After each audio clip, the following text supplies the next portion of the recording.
So I'm Saira, and if you haven't watched me before, I'm here in Malaysia with a view of setting my life up. So I've left the UK, I'm in Malaysia, and today I want to speak to an accountant, especially because so many of you have got questions around the tax and also setting up a business. So over to Christine.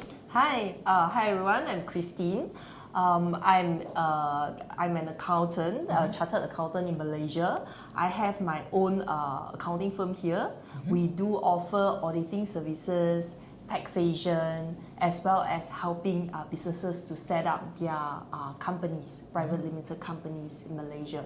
So if you have any questions in relation to accounting, taxation, you can always refer to Definitely the person for it. I had a really good conversation actually, because this lady owns Coconut, what was it called? Coconut Journey. Do you remember I did a video and we stayed in those domes and there was this beautiful villa that was outstanding inside? She's responsible for it. Yeah. She won't take all the credit because you wouldn't take it there anyway, would you? But I still am amazed at that bed with the swing. That's just phenomenal. Although you did so much in that villa, the detail and those coconut domes, they transformed my attitude to thunderstorms. Because before I'd hear a thunderstorm make me jump, and because we had a thunderstorm that night, and since then I absolutely love thunderstorms now. I know. So there you go. Something good came out of it. Compliments. Yeah. So let's start with where's the best topic? So there's people that want to come from the UK. They want to come here to Malaysia. Okay. They're all going to be on a bit of a job hunt. Okay. To find somewhere, and I've given them guidance on LinkedIn and JobStreet. So apart from that, once they've got their job, there's certain allowances that come out of their salaries, isn't there? You can take money off, because we're not used to that in the UK. So can a person in the UK get a job here and still make those deductions? Okay, for those people who come here, like for foreigner to come here to Malaysia to work, whether they are tax residents of Malaysia make a big difference for their taxation. Right, so that's the first step then? Yes. If they are tax resident of Malaysia, they can actually enjoy a lower tax rate and also certain tax deductions. Perfect. But if they are non-resident, their tax rate is the maximum tax rate, which is 30%. Right, okay. Yeah. So they need to become tax residents to take all of the benefits, but if they don't, then they'll pay 30% on their income. And I guess that is it, because if you're in the UK, we don't double tax. So that's fortunate. So even if they earn money here and they did a tax return in the UK and declared overseas income, you don't get double taxed. Yeah, it's the same case as Malaysia here. If Malaysia has a double tax agreement with that country, let's say with UK, the double tax treaty. That's right. So whatever tax that has been paid in UK, if it's more than Malaysia, the tax payable that is required to pay in Malaysia, so they can actually claim the bilateral credit. Oh, really? So for if the tax payable in Malaysia is lower, you can actually claim the amount same as tax payable in Malaysia. Right. If the tax payable in UK is lower, you claim whichever is lower. UK will be 20% on an income below £50,000. I see. So say for example it was £50,000, 20% in the UK. They stayed registered in the UK. They paid 30% in Malaysia. There's a 10% difference. Where'd they claim that back from then? They can claim it as a tax credit. Oh, in Malaysia? Yes, in the Malaysia tax return. That's quite awesome, because actually I read that in the UK, if we paid, for example, if it was the other, look, UK, let's say you're a 40% taxpayer, and in Malaysia you only paid 30%. So now you're short of 10%, you have to pay Top that. up, yes. But if in Malaysia it was 30% and 20% in the UK, that extra 10%, the UK, there's no charges, but there's also no rebate either. Yes, same case as Malaysia. All right, okay. So I was thinking that in Malaysia, if my tax status in the UK is 20%, but my tax paid in Malaysia is 30%, so you got to top up the difference. So you have to top up the difference. Okay. Yes. So if they become registered for tax purposes in Malaysia, what kind of deductions would they have as an employed person? Okay, if they are tax resident in Malaysia, generally they must be in Malaysia for 180 days, at least 180 days, then only they can be a tax resident of Malaysia. It's regardless of their citizenship and their whether they are PR of Malaysia. As long as they have 180 days in a year in Malaysia, then they are tax resident of Malaysia. So that's 180 days in a year. So if I go 3 months back to the UK for 2 months, come back here for 3 months, bang, I've done my 180 days, haven't I? Yes, 183 days, then Okay. we'll get the 83. tax residency. So once you are the tax resident of Malaysia, the tax rate is actually a progressive tax rate. Instead of a flat 30%, it will start from 0 to 30%. And only those high income earner with more than 2 million ringgit annual income will be taxed at 30%. Their top slice will be taxed at 30%. All those below is actually progressive tax rate from 0 to 2 million ringgits More than 2 salary Yes. is almost, from my over on the top of my head maths, £350,000. Yeah. Do you know the tax in the UK if you earn 350,000? Oh, how much will that be? All right, so up to 50,000 is 20%. Over 50,000 is 40%. Wow. Oh, hang on, because there's another one. I think if you go something like over 150,000 salary, which is just under 1 million ringgits, then it's 50%. Wow, that So is very high. That's disgraceful. Could you imagine? Why do you think there's no incentive to earn money? But then what happens is the ones that are really rich, they're very smart, and they'll probably register themselves as a resident in another country. But the UK are doing away with this. People that register themselves for not genuinely. Like, so I'm genuinely going to shift everything to Malaysia. So there'll be evidence that, like, I won't even have a home. I've put it on rent. So I'm not playing between the two countries to evade the tax. So now apparently there's new laws about to come in for people that are playing with this non-dom status. So then, they won't be able to take advantage of that. So the governments, obviously the tax is, that's the way that governments set their taxes up. So the good news is here that it is tiered and the maximum is 30%. But they can also make some deductions, can't they? Is it school fees or something like this? I read. For individual, first one is 9,000 personal relief. That one no need to have any supporting, just can claim directly. And then if you have a spouse who is not working, can have a combined assessment which can claim another 4,000 relief. For child, for children that is below 18 years old, can claim 2,000 per child. And then for those that is more than 18 and still studying, can claim 8,000. Wow. And then there's more like that's awesome. even like life insurance can claim 3,000, and then so when you say life insurance 3,000, you're talking about the premium. Yes, that's right. Premium paid. So if I personally had life insurance, I can take that out of my gross earnings before my salary is taxed. That's right. That's awesome. You can't do that in the UK. Oh, okay. What else is there? Go on, reel it off. I won't stop you. Even like you contribute to private retirement scheme, can deduct 3,000 as well, and then contribution to EPF, employer provident fund. We call it employer provident fund in Malaysia, which is a retirement scheme by the government. That one can deduct another 4,000, and then even your education fee can deduct up to 7,000, but that is some approved institution, not all the educations.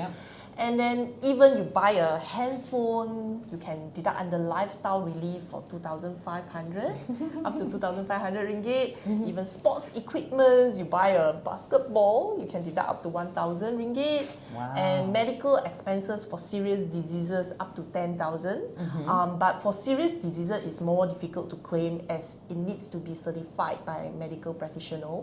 But inside the 10,000, there are another two categories which is easier to claim. 1,000 for full body checkup. That is easy to claim. And the other one is 1,000 for dental. All right. So that one is easy. So my dental expense up to 1,000, I can take that off my income. So basically, what you're describing to me is the life of a self-employed person in the UK. Because in the UK, you'll be taxed on your gross salary based on income tax threshold. That's period. And then this is where this was going through my head. So if I was employed, I would get taxed on my gross salary. And then I would use my net salary to purchase maybe a service and pay tax on that service that I've purchased. So, and when you purchase service tax items, food, for example, VAT, and if I paid somebody to clean my car, or I paid a cleaner to clean my house, I'm going to pay. Let's use that as an example. I'm employed. I get my salary. It's taxed. I receive it net. I then pay the cleaner. The cleaner has to then pay tax on that salary that she has earned as a gross salary from me, even though. So what you're saying here is that they will allow me to remove that is gross, isn't it? Yes. And then if I pay her and she doesn't utilize it for something else that is like an employed person, for example, so she had somebody that worked under her, she would then be able to claim that out before she paid tax. Oh, okay. That is from the business concept. I'm just saying, like me as an employed person, before my income is taxed, I pay my cleaner. So that's the way that it works here, right? Yes. So then she is now taxed because that stops there. And that money got taxed once. Do you see what I'm saying? Okay. So I earn my money gross, employed, and I pay for my cleaner, and she receives my gross money, and then she will get taxed. It's taxed once. So in the UK, I'm employed, I pay tax on my gross salary, I then pay my cleaner and she gets taxed again. So I'm taxed twice. Oh, I see. Do you see what I'm saying? Yeah. That's the thing. What I can see is happening here is very fair compared to the system that exists in the UK, because that is, and allowing an employed person, especially things like you said, school fees. Yes. And something about if you've got parents that you're looking after as well. For parents, we can claim medical expenses up to 8,000 ringgit. It's a lot. And the criteria to claim is very lenient. Like let's say if our parents need a caretaker to take care of them, even the caretaker salary can be deducted under the 8,000. Yeah. So it's very lenient. That's really amazing. That is really, it's fair. No wonder, like, you have to experience taxes in other countries to fully understand how, especially me coming from the UK and telling you about my tax experience.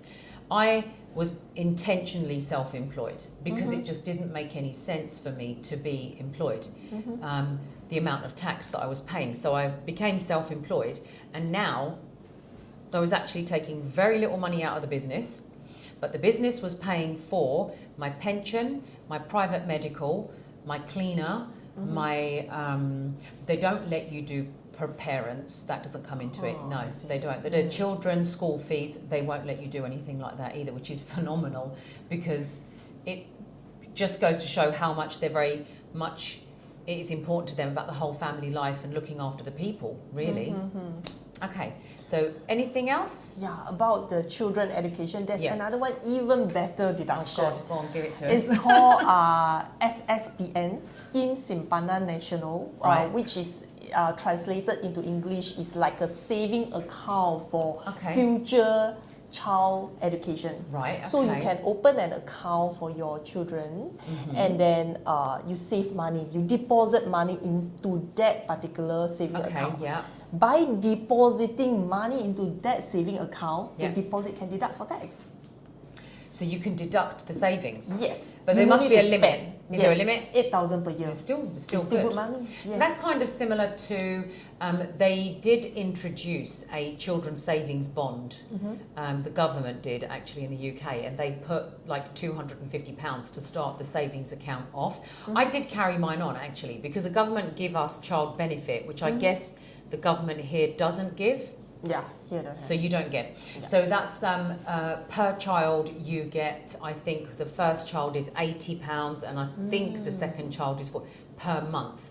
So instead of having the relief on the income, you're receiving. But the purpose of that money should be to, like I always put it into savings plans for my kids, so that in the future when they get to 18, there's a lump sum to use for fees, to use for buying a car or anything that, you know, is sensible. I'll let them have it for, but it then actually converts from the child's name into their name and they can carry on that savings plan as well. So I think that was something good that the government did bring out. I just don't think that the people picked up on it as much as they should, because I think there's more people who need to use that child benefit, or they're using the benefit to pay for, you know, things for the child, because that is actually only per month.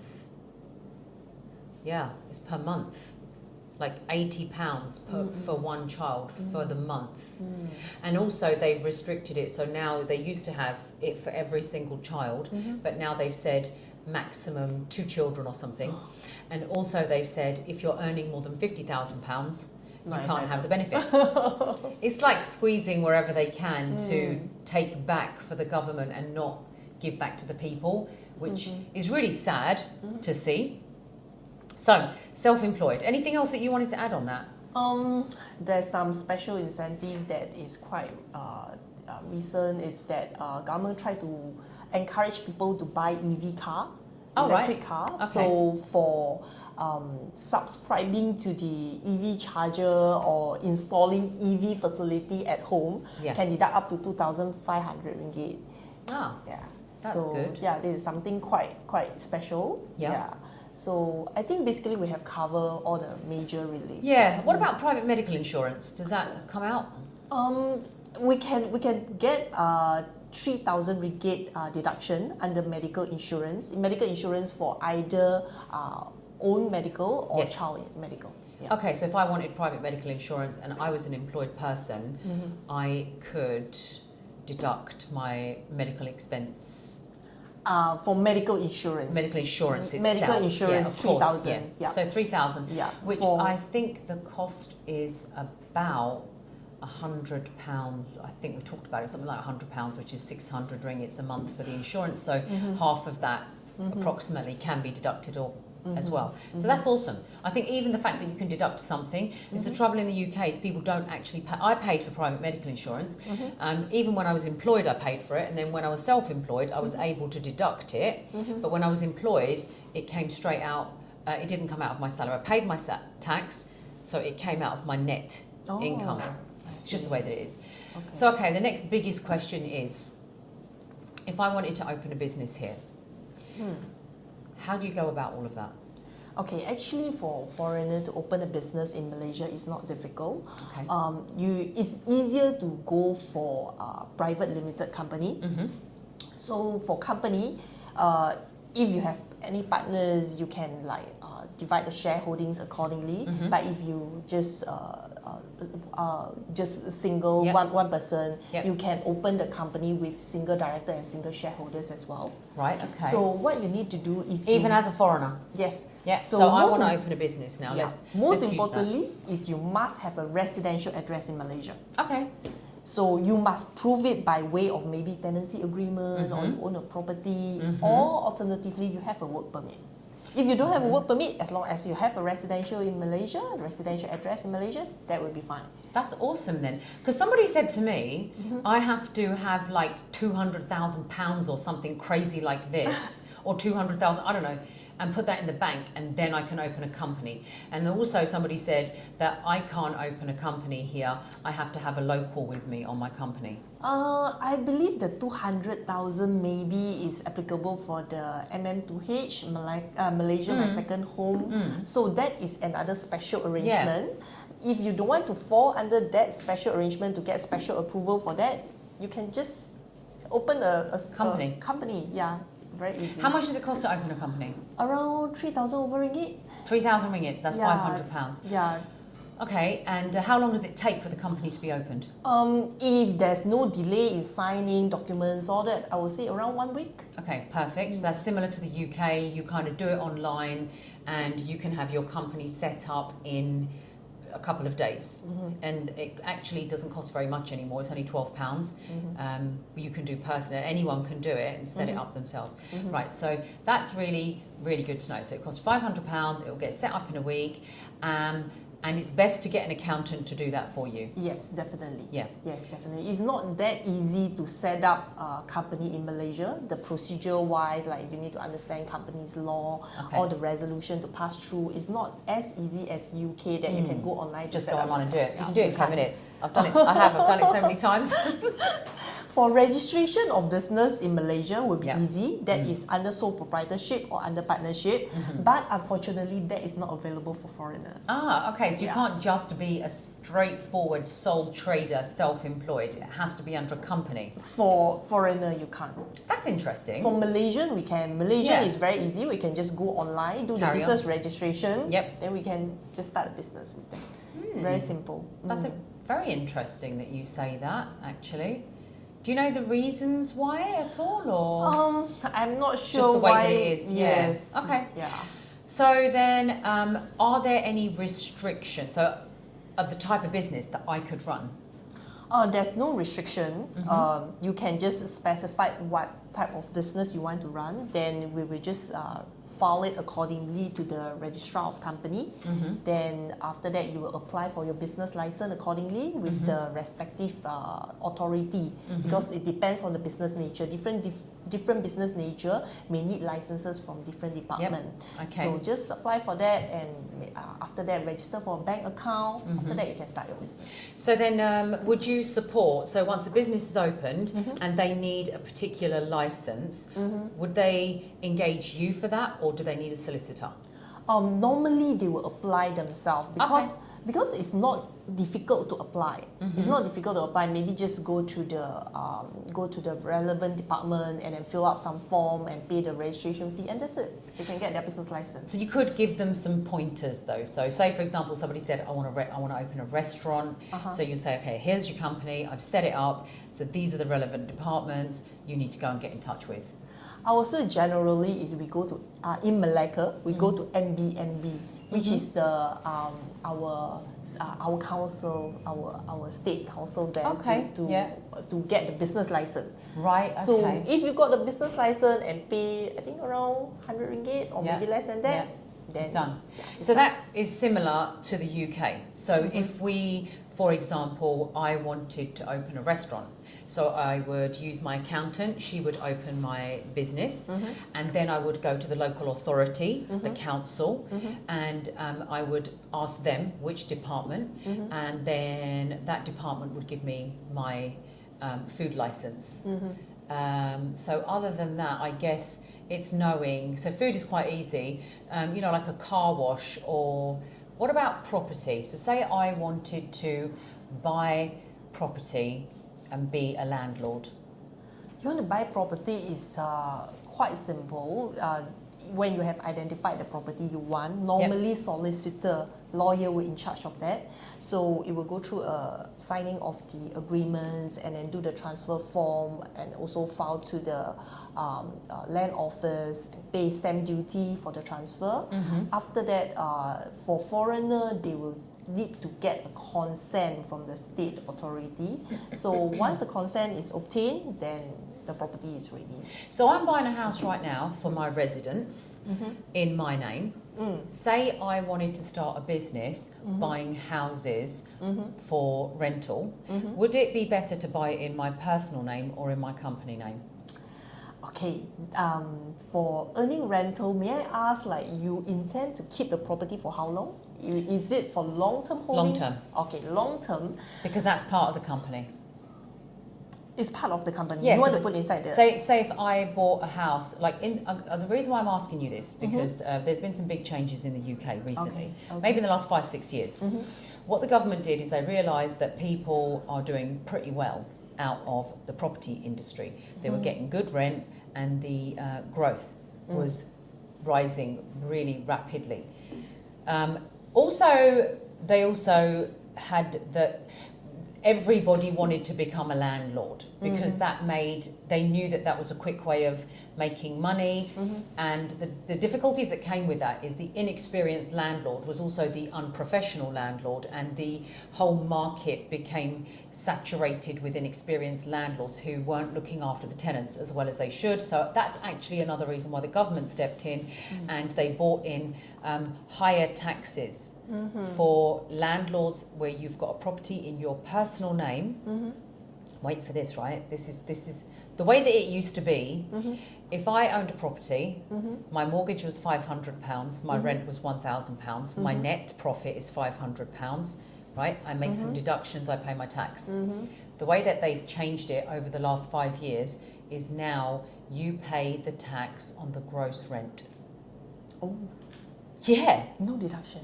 No finance deduction. You can take out your estate agency fees, you can take out some maintenance, Okay. but you can't take out the biggest expense generally, which is the mortgage. Oh, the principal sum. Yeah. Ah, okay. If they've taken a loan against it and the loan cost £500, before you could make that deduction and then pay tax. Now they're taxing you on the whole rent. So what that did was, it meant that if you have no loan, you're okay, because you're paying the same tax anyway. If you've got a loan, your tax bill has just doubled. Because before you could deduct it, now you can't deduct it, so your tax bill's doubled almost. Okay. So these people realised that there's no money left in it, so they sold the houses and they came out of the game, which in a way worked because the government wanted to stop people from buying houses and allow enough houses to be available for first-time buyers because there's a shortage, but also because the landlords who were inexperienced weren't really, and the headaches that come when, you know, if a landlord doesn't fulfill their obligations, tenants, and there's just all sorts of issues. So that happened. So then the only way that you can claim that mortgage as an expense against your rent is if you are part of a company. Ah, I see. So previously you would buy houses in your personal name and it would be fine. You just go around and it would be the way that you would do it. So now the only way to do it is, not the only way, but the most efficient way of doing it is to have it in your company name. So I guess here it's not a big deal. Because in Malaysia, we have been taxing rent on the gross. Oh, you have? Yes. No. Gross amount, just deduct the interest portion, Yeah. the assessment, That's right. land tax, But you and can't take whatever, interest. Yeah. whatever direct expenses. Yep. Interest expense is deductible, Yep. but not the principal portion. Of course, no, that's understandable. Yeah, Not the understand. principal, yeah, You just mean the interest. Even the interest is Even not the allowed. interest isn't allowed, yes. In Malaysia, regardless of you put inside a company or you hold under a personal name, the interest is deductible. Actually, the expenses that is deductible under personal or company is exactly the same. What is different is that personal is actually progressive tax rate. Right. If the person's income is high, it might be higher than company income. Then it may be better to put inside a company. But if an individual has a very low tax rate, it may be better off to put under personal name. Because for company tax rate is generally is 24% flat rate. Right. Unless you are SME, we call it small and medium enterprise. Okay, yeah, Small same and in medium England. enterprise is entitled to the preferential rate of 17% and Right. also 15% for I would say generally 17% for 600k profit and below. 600,000 ringgits. Yes. Which would be £100,000 Yes, around profit. Yes, profit. So for those higher income earner, they prefer to put under Sendirian Berhad, which is the private limited company, to enjoy this 17% Yeah. lower tax rate Yeah. instead of putting under individual.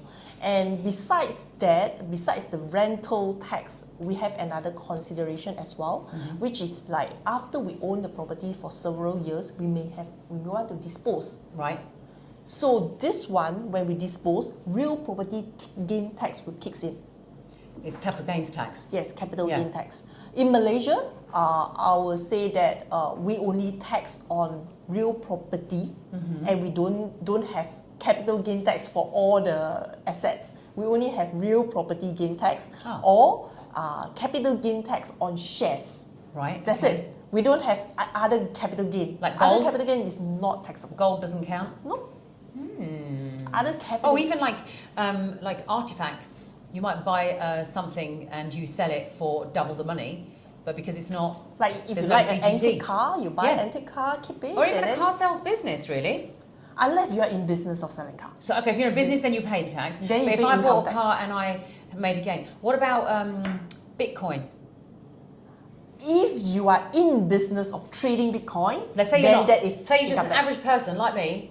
If you buy it, keep it there for several years, And it when doubles? it doubles, you sell. They're tax. about to tax Bitcoin No as well in tax. the UK. They're taxing, tax. they're taxing it in the UK.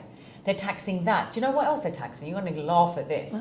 So say, for example, I suppose if it becomes a business, I think that's their whole point. Like if I've got second-hand items in my home and I sell them on Facebook and I make a profit, then they will tax you on this. So, but only if I think it's over like £1,000, and if you start doing it very regularly because it actually is your income, then I guess why. I do see sense sometimes why the government does what they do, because what people are doing is they might have. Do you know what a boot fair is? Do you know? Yeah, Boot fair? Do you know what that is? not really. No, I didn't think you would. It's kind of an English thing. Even I didn't know until I got to like my 30s and somebody introduced me to a boot fair. So a boot fair is, you see that field out there? Everybody drives in with their cars, and then you open up your boot, you open your table, and you sell all your second-hand items. So what some people were doing was they were going to the boot fair, buying all these second-hand goods, maybe tidy them up a little bit, sell them online for a profit. Because they're second-hand, there was no tax to pay. But then this became like a business, and it becomes their income regularly. So that is what the government has started to tax on, but before it didn't do that. Yeah. So interesting. So now my question is, if I bought property in my company name, my company is a Malaysian registered company, there are restrictions for foreigners as to the amount of land and the amount of value of property that I'm allowed to buy. Yeah. But if my company buys it, can I buy anything I like? Yes, you can, but subject to approval. And that approval, to be honest, this is not tax consultant area. Right, You perhaps okay. have to check with lawyer on that. Right. Yeah. Okay, fair enough. I will ask, because I thought the restrictions are like some people. There was somebody actually contacted me from the UK, and he runs an equestrian in England. He wants to ship his horses over. I said, from what I know, you are restricted with the amount of land that you are allowed to purchase as an individual if you wanted to buy it for your home. But if he wants to buy that land as part of his business, There's less restriction. there would... I don't dare to answer this question. No, Yeah. okay, it's too specific. I think what I'll do is I'll ask the accountant, because it's just a thought that I had was I might just bring any more money that I've got from the UK and bring it to Malaysia and buy some houses and do some... I'm not sure about Airbnb because it's a headache, right? It's not easy to manage. It's Yeah. not, It's not, yes. Even in Malaysia, I mean, you have good workers here, trust me, compared to the UK, and not as expensive. Like the everything is expensive in the UK. Materials are expensive. The labour is all expensive. So it doesn't matter. I mean, even if you just do a long-term rental, it's still not as profitable. The UK is much more profitable for a long-term rental. The rents are so high, it's difficult for people. I don't know how people do it sometimes. You know, you're talking 4 or 5 bedroom houses in not even in the centre of London will be £3,000. Wow. Yeah, considering that not everybody even earns £3,000. Yeah. There's a margin. I mean, the average rent is probably, for a 3-bedroom house in the UK, between the lowest I think would be about £1,200, and that's anywhere in the UK. But if you pick that same house up and put it in a more desirable area, you'll be paying £3,000. Central London, don't even ask. I don't think I've ever looked. So I think it's still worthwhile, because I think a lot of the people coming from the UK are landlords. They have got property there.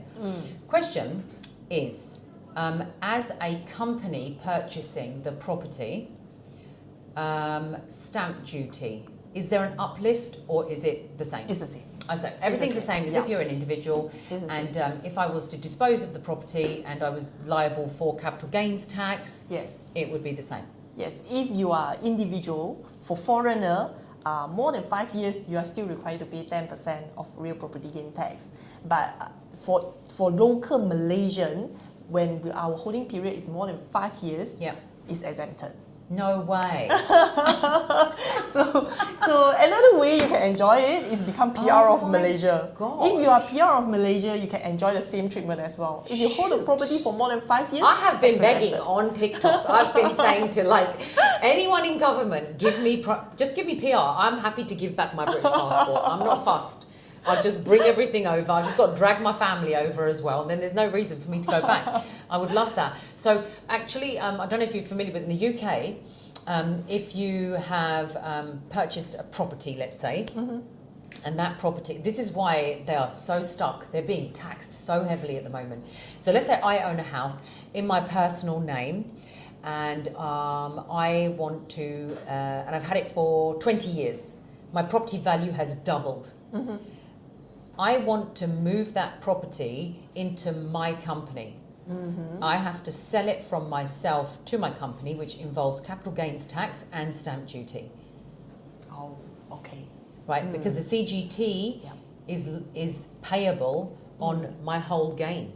And it doesn't matter if I've held it for 20 years, I still have to pay capital gains tax as long as you're holding on to that asset.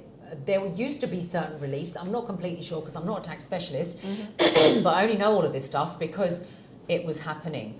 And people were trying to find ways of mitigating. But so if I owned a house, so I'm buying a house right now in Malaysia, and I later on decide that I wish to put this into my company because now I'm doing really well and I've got all sorts of income coming in and it's amounting to more than 600,000 ringgits.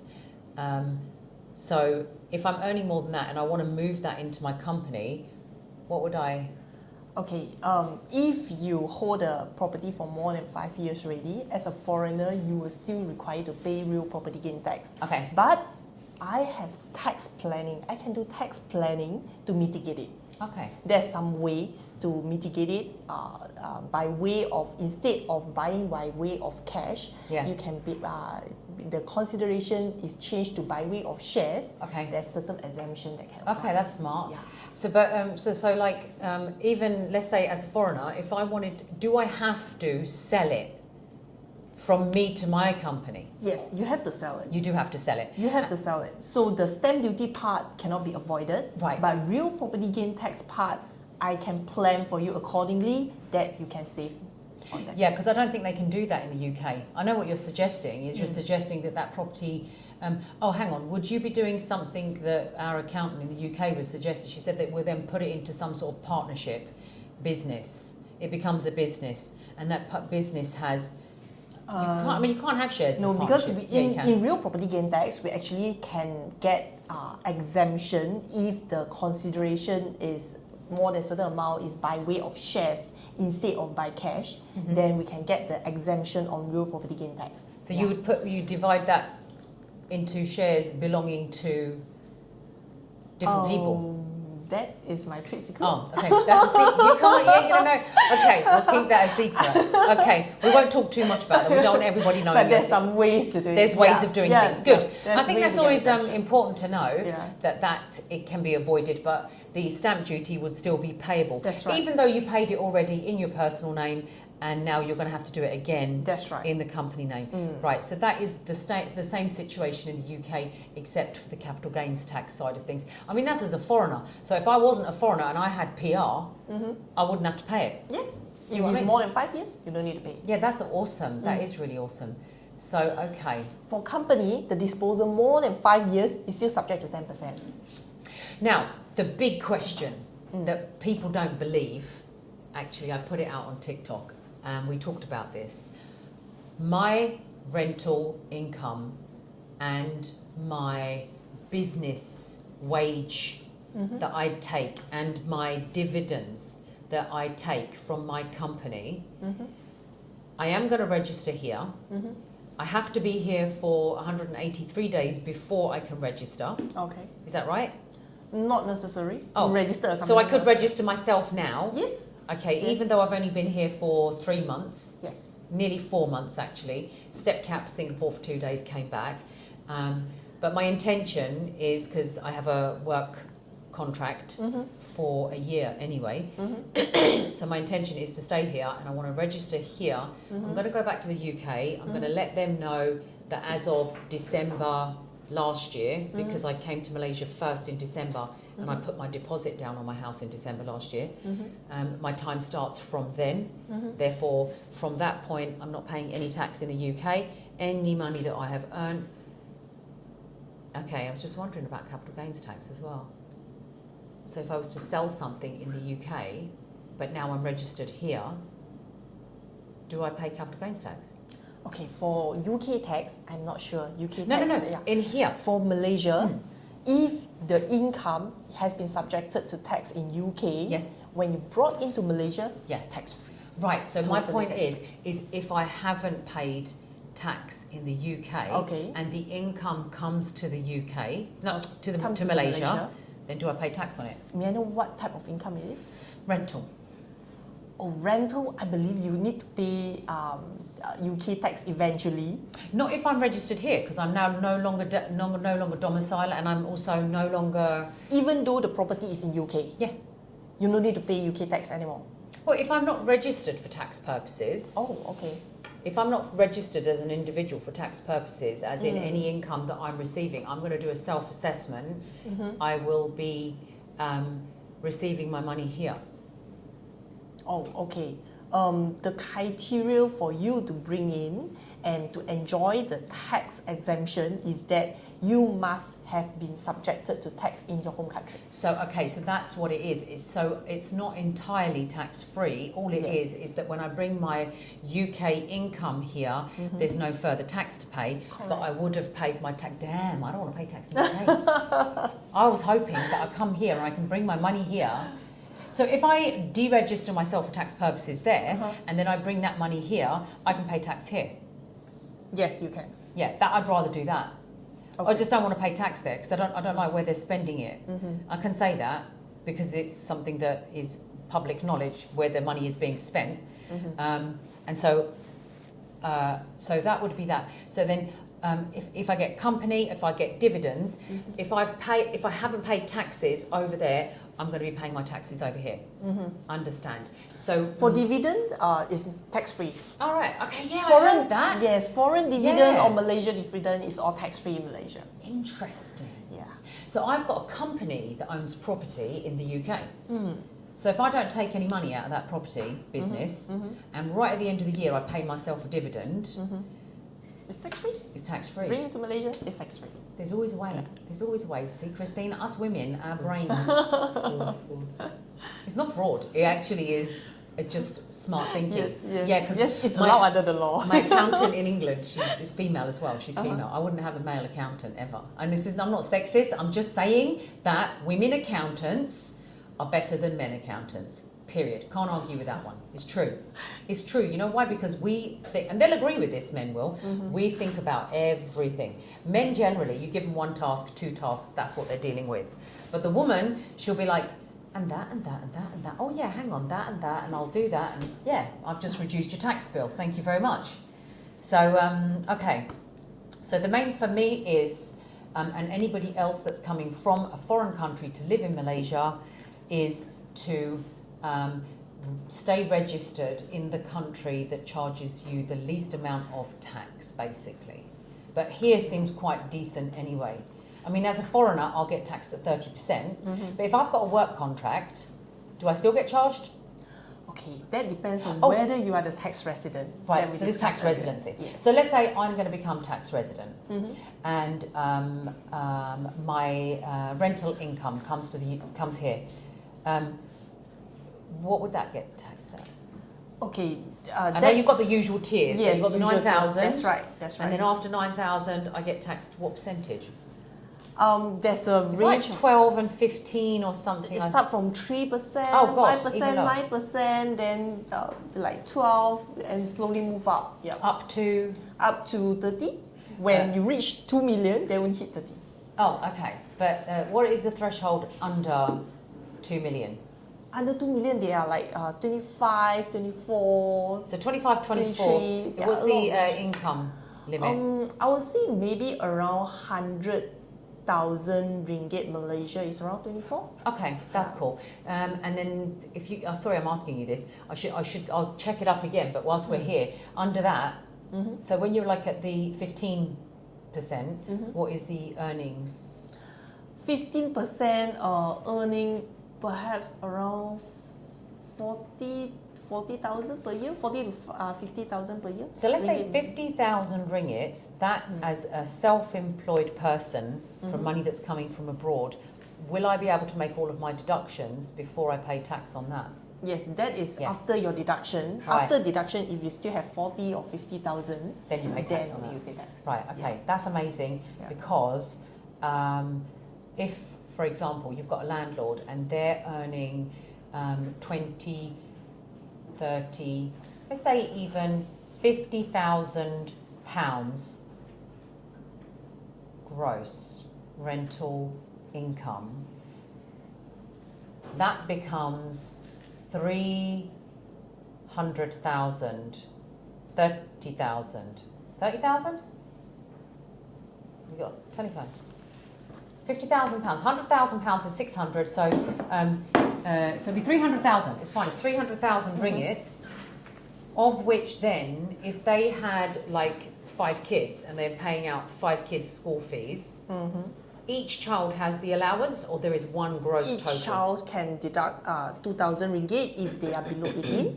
More than 18, if they are still studying, can deduct 8,000. Right, so we could do all of those deductions. We can Yes, get the yes, 300 down to maybe 150 if they've got lots of expenses. I 100? would say 200? No, 250. 250. maybe, yeah. So you can take about 50 off. So then Yes. they'll pay on the 250 at 250 would then mean a what percentage? 24. Around 24, yeah. Around 24. So okay, so that is actually not that far different from the 50,000 would get taxed at 20% less the allowance in the UK. So that's not far off. I see. Yeah. So it's that's if you're earning 50. I said 50,000, didn't I? So 50,000 would be yeah. So what else could you then do to get it down? To get it down, for your foreign income, let's say you remit the rental income, not necessarily to be current year rental Expenses. income. There's other expenses. If I have to fly back to the UK, my flights would be included. That can't, because you are not in a business. For rental income, only direct expenses can be deductible. Like let's say you have a saving over the years in UK, and this one you have previously has already paid tax. Yeah. And for you can just freely bring in the money, remit the money to Malaysia. For the remittance, it's actually tax-free until 2026. Yes. Okay. That's what you were telling me last time, and I got confused with it. So I told these guys that they can get their rent tax-free. I'll do a correction video on that one. It's actually it's not like IRB is not going to check on that, because currently it's under exemption. Right. They only generally say that when you want to remit the money, make sure that the country that you remit the money from also have the similar tax rate, and you are already subjected to that tax. Yeah. So like let's say your income previously you have already paid the tax. Yeah. Not the current year one, but previously in your saving, you want to remit that to Malaysia, tax-free. So bringing it here is going to be tax-free, whereas, because I know that places like America, there's a double tax, isn't there? They get taxed there, Yes. and then they get taxed here as well. Yes, because they tax on worldwide tax, Yeah. but Malaysia doesn't. Yeah, and it's not part of any treaties either. I don't think the US is part of it. Thing to pay note to is that if you've got a company, so if you've got a property portfolio in the UK, you don't receive an income from it, but you pull it together, and by the end of the year you receive a dividend for it.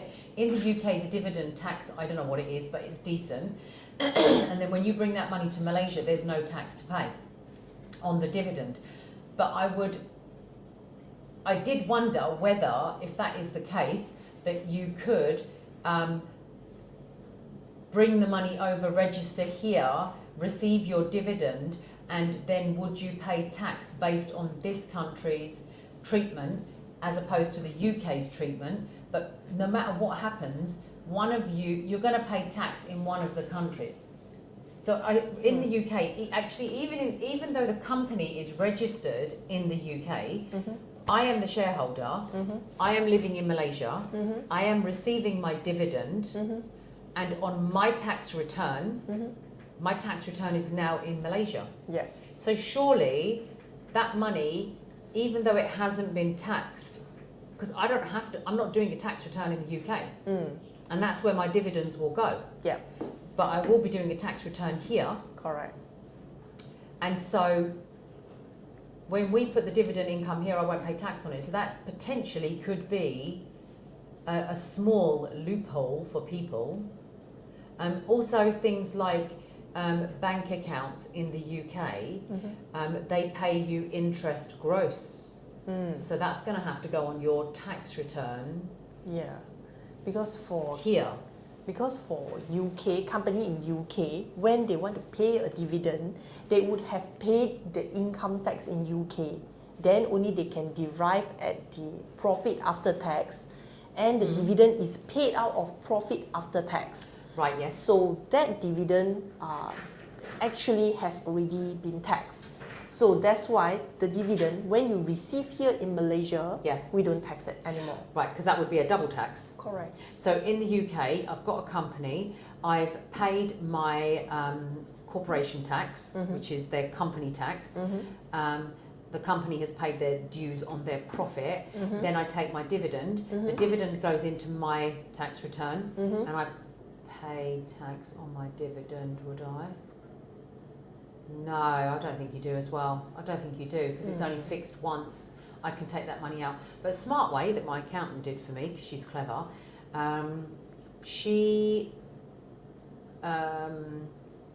when I had a partnership, she sold the partnership to the limited company when we incorporated, and it was for a sum of money, and that became my director's loan account. So when I sold the business, we offset the sale proceeds, and sometimes throughout the year, if there was an excess, she would say, oh, it's all right, I'll write that off of your director's loan account.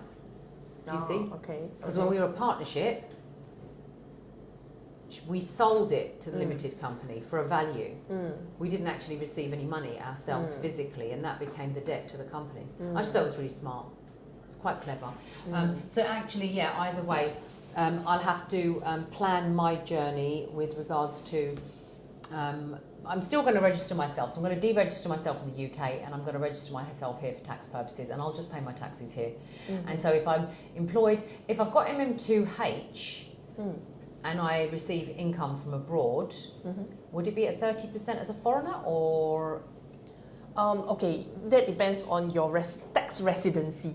No, if I register here. Okay. And I have got MM2H, okay, second home scheme, so that gives me 5-year visa. Okay. You got the special approval for the special tax rate? Well, I don't know if that's the case, but I have a visa. So if I have a visa, okay, your visa does not affect your tax residency, so it will still go back to normal tax law.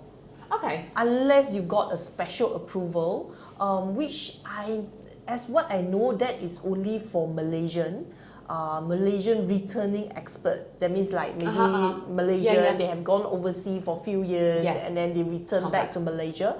They can apply for a special approval. Under this one, they can get a special flat income tax rate of 15% for 5 years. Rightio. Yeah. So then me, I register, and but I will then be able to just follow the normal, as opposed to a foreigner who is registered abroad. Right, okay, that's the flat information that's quite crucial. You've got to register here to take advantage of the tax benefits, and it's not, like, thinking about it, there's not that much. I just did a quick calculation with the 50,000. Up to 50,000, you're going to get taxed 20%. You know, there's all sorts of allowances in the UK as well that they do allow you. But the thing here still works out better, because that's 50,000 gross rent. Here, I'll be able to offset any mortgage, interest. I'll be able to offset any additional expenses against your rental income. My rental income before I'm taxed on my. So that will mean that by certainty, I will be paying less tax, and I'll be paying it here in Malaysia. Okay, actually I'm not very sure about how UK tax works. That's all right. But in Malaysia, if the property is in Malaysia, the rental income must be taxed in Malaysia regardless of where the taxpayer is. Right, so that's something I should ask my accountant in the UK. Yeah. But So I think if you deregister from UK, you can stop paying the UK tax maybe for your income, but I'm not sure for the rental. If the rental, you have to pay for taxes in UK, whatever you remit here actually is tax-free. Okay, I'll something to ask the accountant. Yeah. I'll find that information out and then I'll share it with you. But apart from that, I think we've covered off very, very been comprehensive with the information that you've given, and I've looked at all sorts of ways to try and find to mitigate, but I think we've covered off a lot and done really well with it. A lot of the people will probably be looking at buying property for personal and investment purposes anyway. So maybe I just give another additional information on the timeline. Normally the year of assessment is follow the calendar year in Malaysia, is from January to December, because some countries April they use to April, which throws you out, doesn't it? Yeah. Some countries use different financial year. So ours is from January to December, and the tax submission deadline for those without business income is by 30th of April in the following year. Right. And then for those with business income, which is, we call it the sole proprietorship and partnership, which foreigner cannot register. So with that, can defer the submission of income tax up to 30th of June. Okay, so I would say generally we have to keep in mind that we need to submit our tax return by 30th April. That's personal. But if it was my company, would it be based on when the company was incorporated and then 12 months full accounts? Yeah, that's right. Usual, same way. Yes. Makes sense.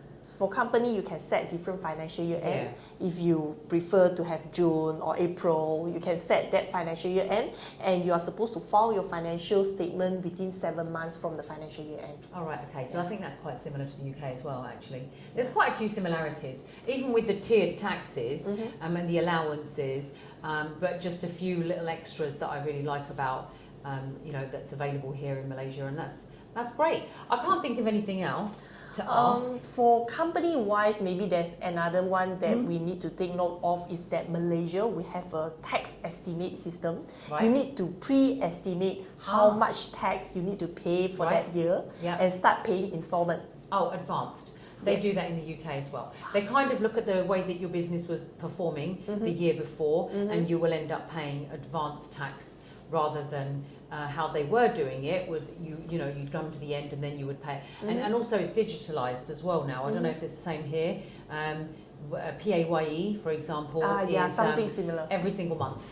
Every month. For company? Yes, so that information goes straight to the IRS. It's IRS here, isn't it?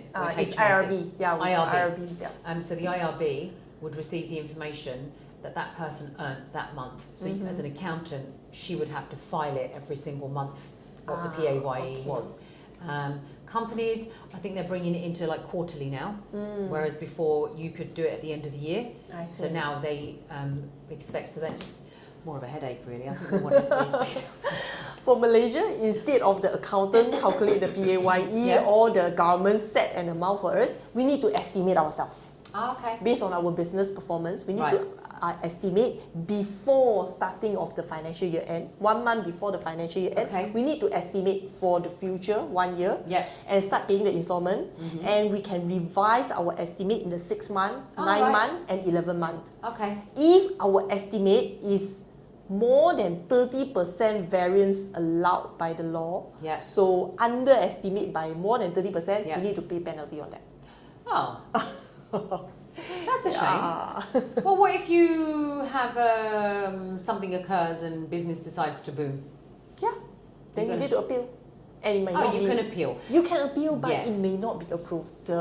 If it's genuine, like, you know, some TikToker came to your restaurant and then because of that, like, it became super busy.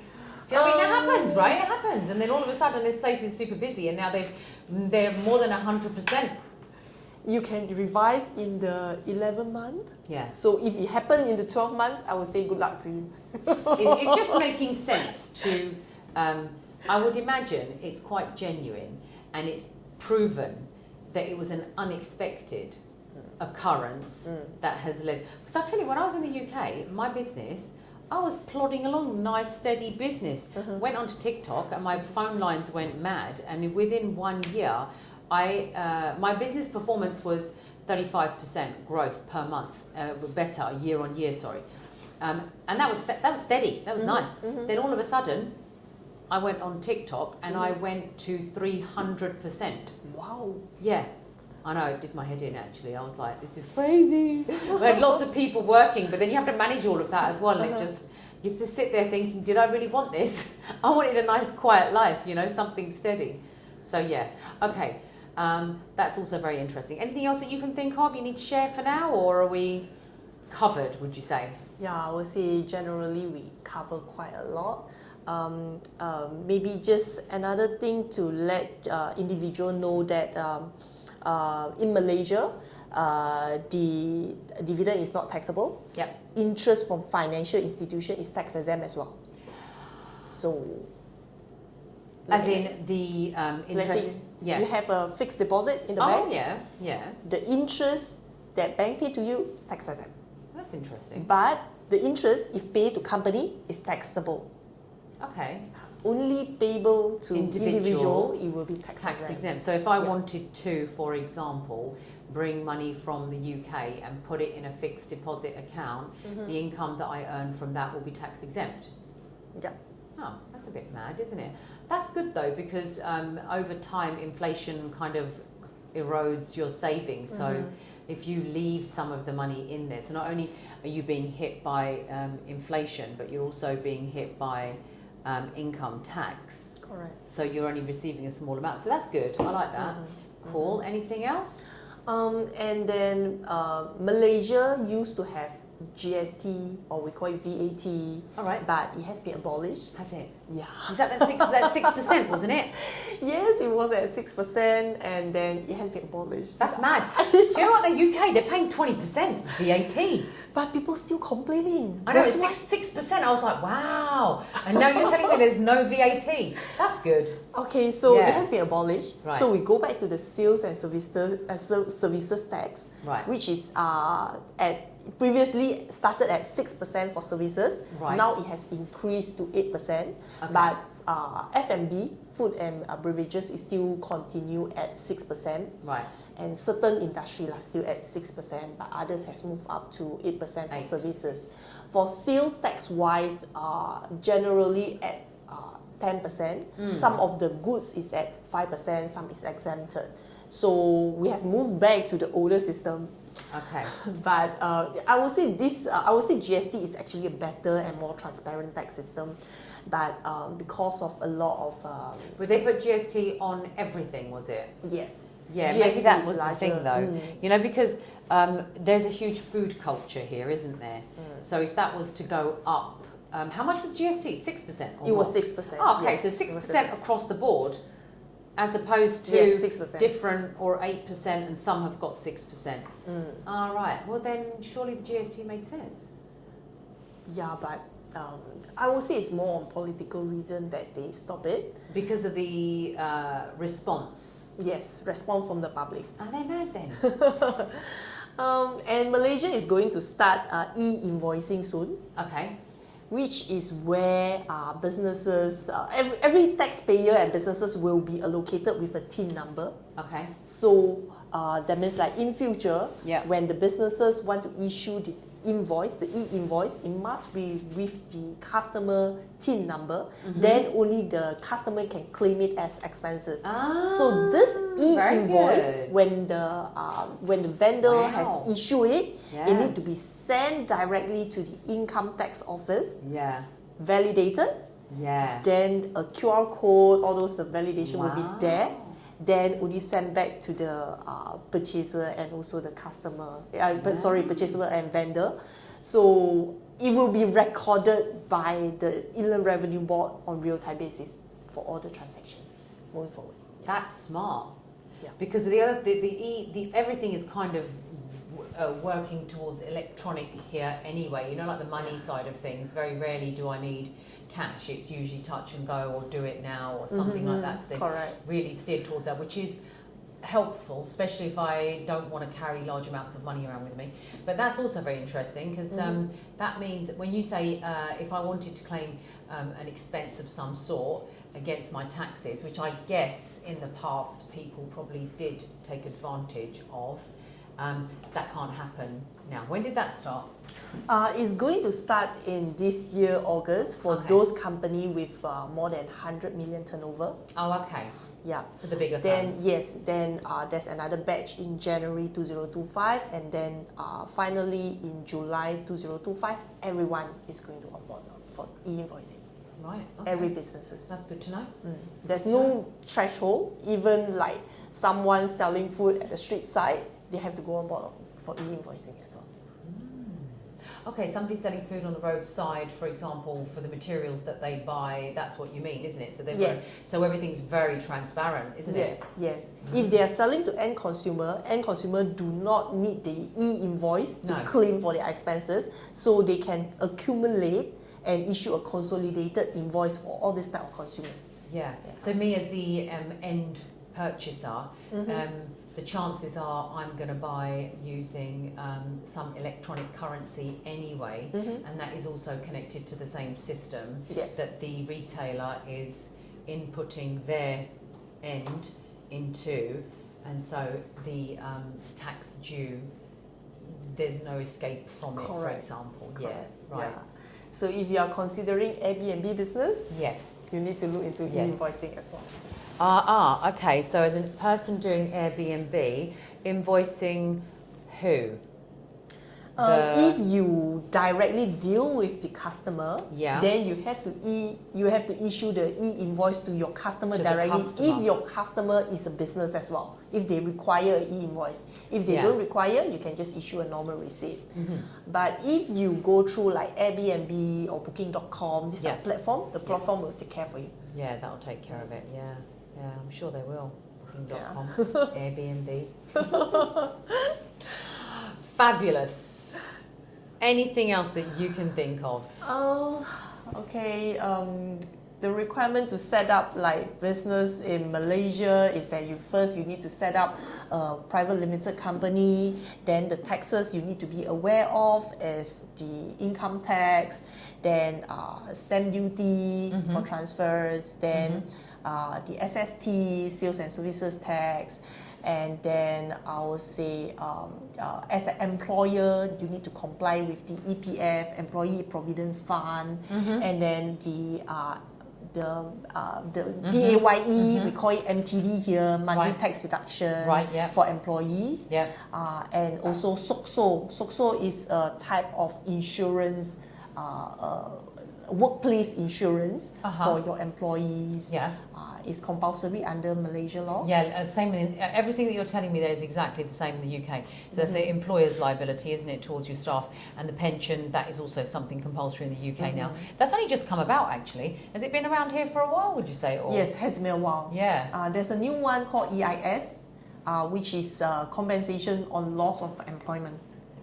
This is only on loss of employment. It's something very similar to the workplace injury one, Okay. but it's a smaller amount. The contribution is smaller amount, and it's called EIS. Okay. Yeah, so these are the few things to comply. You know why? Because the Malaysia doesn't run a benefit scheme. So, for example, if somebody was had an accident at work and they could no longer work, then the government pick up and they support that individual with just basic living costs. Yes. But you don't have that here.